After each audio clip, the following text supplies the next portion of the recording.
गांव के पास बहती एक गहरी नदी जिसे लोग काल धारा कहते थे, किसी अनहोनी का केंद्र बनी हुई थी।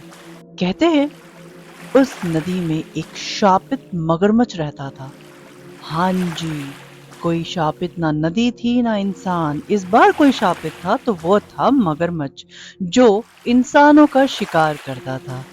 अब मगरमच्छ है तो जाहिर सी बात है वो इंसानों का ही शिकार करेगा, लेकिन वो शापित क्यों था, आइए सुनते हैं। पिछले कुछ महीनों में गांव में कई लोग उस नदी के पास गायब हो चुके थे। उनके सिर्फ चीखने की आवाज सुनाई देती थी, लेकिन शरीर कभी नहीं मिला। मिलेगा कैसे?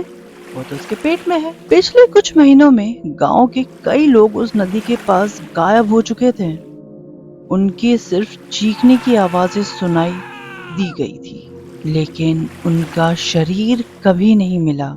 नदी के किनारे उनकी टूटी हुई चप्पल और पानी में खून का धब्बा नजर आता।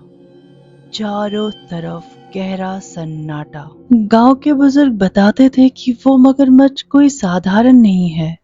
वो किसी तांत्रिक का शापित शिष्य था, जो तांत्रिक के मारे जाने के बाद मगरमच्छ के रूप में नदी में फंसा हुआ था। गांव का एक लड़का अर्जुन, उसने ठान लिया कि वो अब इस राज का पता लगाएगा।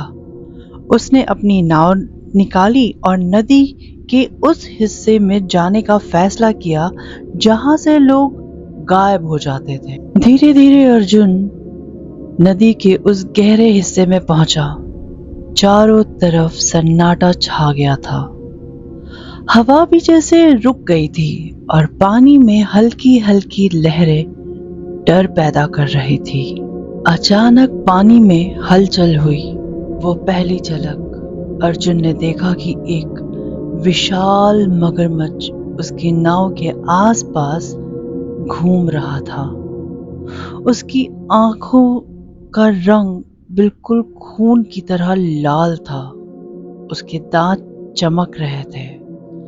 अचानक मगरमच्छ पानी से बाहर आ गया और अर्जुन पर उसने हमला करने की कोशिश की। अर्जुन ने बचाव में भाले का इस्तेमाल किया, लेकिन मगरमच्छ पे वो कोई काम ना आया, क्योंकि मगरमच्छ की ताकत जो थी वो असाधारण थी। वो मगरमच्छ खुद असाधारण था। अर्जुन उस मगरमच्छ से बचने के लिए कोई रास्ता ढूंढ रहा था कि अचानक उसकी नजर नदी के किनारे एक पुराने मंदिर पर पड़ी। उसे लगा कि ये मंदिर और मगरमच्छ के बीच कोई ना कोई रहस्यमय संबंध जरूर है, जिसकी दीवारों पर टूटी हुई मूर्तियां थीं और घनी बेलें भी फैली हुई थीं। मंदिर में घुसते ही अर्जुन को अजीब सी आवाजें सुनाई देने लगी। दीवारों पर बने हुए तस्वीरें बताते थे कि ये शाप किसी तांत्रिक के श्राप। मंदिर काफी पुराना और डरावना था, जिसकी दीवार पर अजीब और खौफनाक तस्वीरें बनी हुई थी। तस्वीरों से पता चला कि मगरमच्छ भी कभी एक इंसान था। उसने अपने गुरु से गद्दारी की थी और गुरु ने उसे मगरमच्छ के रूप में शापित कर दिया। दीवारों पर खींची गई जो तस्वीरें थीं उससे वो कहानी पता चल रही थी कि कैसे एक आदमी मगरमच्छ में बदल गया अपने गुरु के श्राप की वजह से। मंदिर के गहरे गर्भगृह में एक तांत्रिक ग्रंथ था, जिसमें लिखा था कि श्राप को तोड़ने के लिए उस मगरमच्छ को उसके गुरु की राख से छूना होगा। अर्जुन ने ग्रंथ में बताए अनुसार राख को ढूंढने की ठान ली। उसने मंदिर के पीछे खुदाई की और गुरु की राख वाला कलश उसे मिल गया। राख लेकर लौटते वक्त मगरमच्छ ने अर्जुन पर फिर से हमला किया। अर्जुन किसी तरह बचते हुए अपनी नाव तक पहुंचा। अर्जुन ने मगरमच्छ पर राख फेंकी और तांत्रिक मंत्र पढ़ा। मगरमच्छ दर्द से काफी तड़पने लगा और उसकी आकृति बदलने लगी। उसका रूप बदलने लगा। उसके शरीर से धुआं निकल रहा था। वो मगरमच्छ धीरे धीरे इंसान की शक्ल में आने लगा। उसका रूप बदल गया और पछतावे से वो रोने लगा। अर्जुन से अपनी मुक्ति की भीख मांगी। अर्जुन ने मंदिर में अंतिम पूजा की और उस इंसान को श्राप से भी मुक्त करा दिया। नदी का पानी धीरे धीरे साफ और शांत होने लगा। अर्जुन जब गांव लौटा तो सबने उसकी बहादुरी की बड़ी तारीफ की।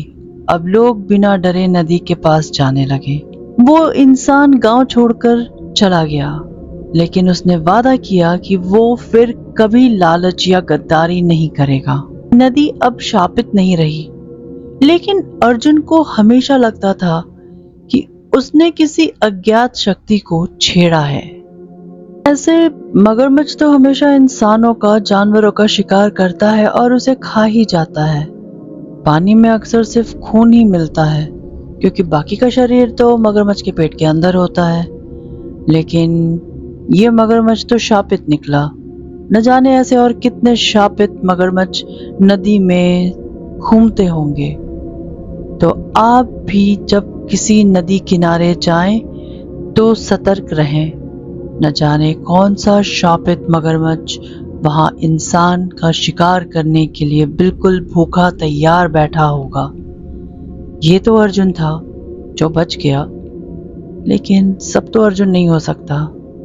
हम फिर हाजिर होंगे एक नई कहानी के साथ। तब तक आप अपना ख्याल रखिए और प्लीज डरते रहिए।